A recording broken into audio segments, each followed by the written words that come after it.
Cooperation involves communication, you know. Don't take it to heart, child. Besides, aren't you happy that you got to skip the formalities and bring chaos to the land? I'm sure you must have enjoyed that. Oh, it seems that some of your friends have arrived. Hey, it's Zhongli and Child. And you! You're also one of the Harbingers? It's you two. I believe we've met once before. In the City of Bards, was it? I'm glad you still remember my name. Ah, right. I imagine that it must have been rather hard to forget watching helplessly as— Well, if it isn't you two. This is our first time seeing each other since Liyue was nearly wiped off the map. This is certainly a bit awkward, wouldn't you say? Paimon knew that we should never have trusted a Fatui Harbinger. Oh, now don't say that. Sure, I may have misled you, but I never had anything against you personally. Besides, I thought we were getting along quite well together, didn't you? Except for that little tussle we had at the end. Nothing personal. We just have different views, that's all. Of course, you may very well hold this against me, but that's up to you. The real deceivers here are Senora and Zhongli. Curse them for leading me on. So actually, I think— Stop wasting time, child. There'll be plenty of time to chat once I'm through here. You remember the agreement, Morax. Now, if you would be so kind. The Gnosis, please.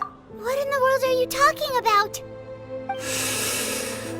The contract is fulfilled.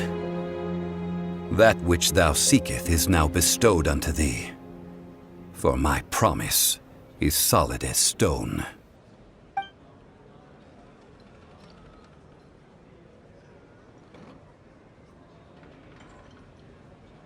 How sanctimonious. What? So you're the Lord of Chiao? No, wait!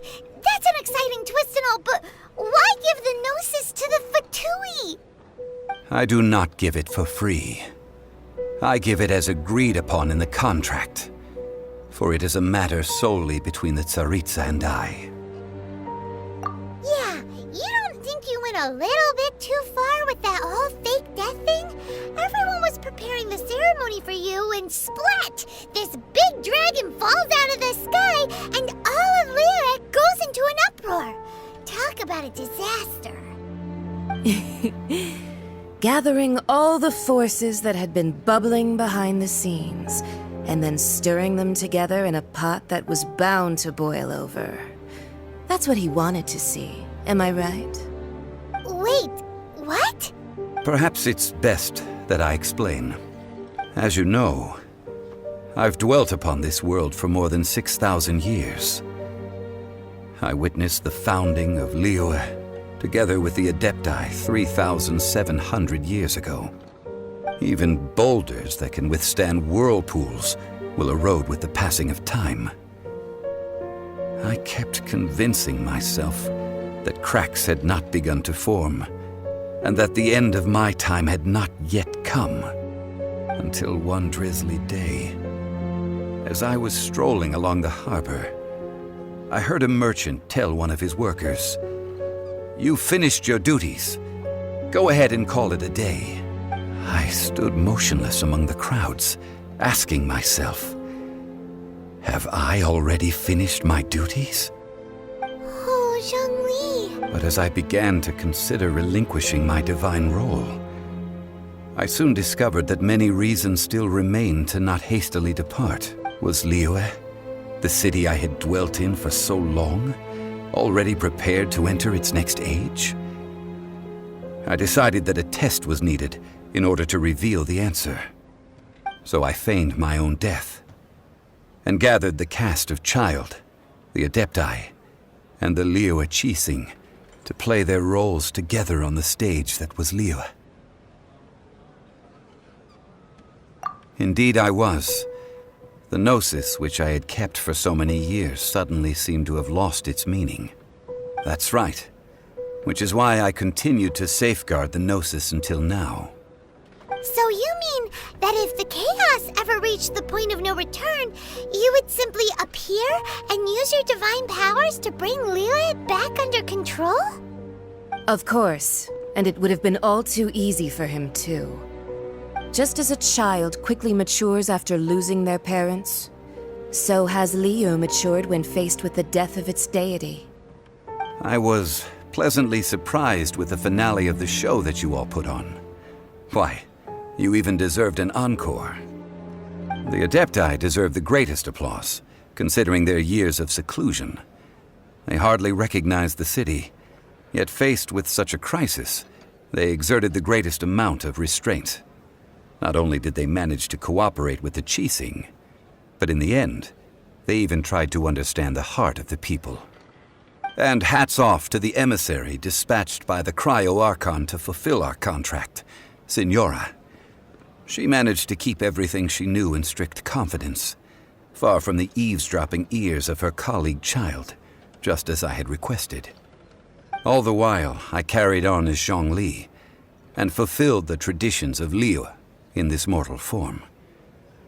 Thank you for walking that path with me, traveler. These things were all a part of my script. The only unforeseen plot twist was the conduct of the Liyue Qixing. I had expected them to do no more than the Adepti, to come to the defense of Liyue. But when all was said and done, they seized the opportunity to supplant Liyue's divine protectors, and used the subsequent power vacuum left by my death to quickly gain complete control of Liyue. Huh? That doesn't sound good at all! Ha! On the contrary, I think it is excellent. I had always feared that it was too soon for them to take over from me. And it was also that which I longed for the most. As such, this is the best parting gift anyone could have given this god of old. Hey, what about me? Doesn't anyone feel the least bit of remorse for deceiving me? You've practically kept me in the dark. I think that thanks would be more appropriate. You certainly played no small part in all of this, wreaking havoc and turning the city upside down. The Lord of Geo ought to thank you for your performance, if anything. If you hadn't created the pressure of a battle between mortals, Adepti, and a god, the lump of coal resting in the hands of the Geo-Archon, Liyue would never have been able to become a dazzling diamond of a city. Huh? Just whose side are you on, mocking me like that? Are you itching for a fight?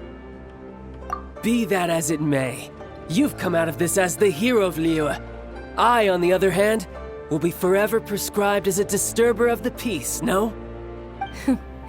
Well then, with the Gnosis in my possession, I have no use for such idle chatter.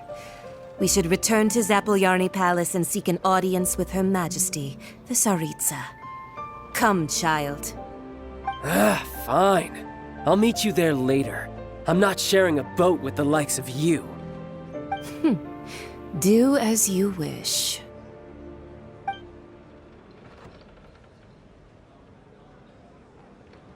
Now then, is there anything else you wish to ask me? Right! As Zhongli always told us, a good trade is a fair trade.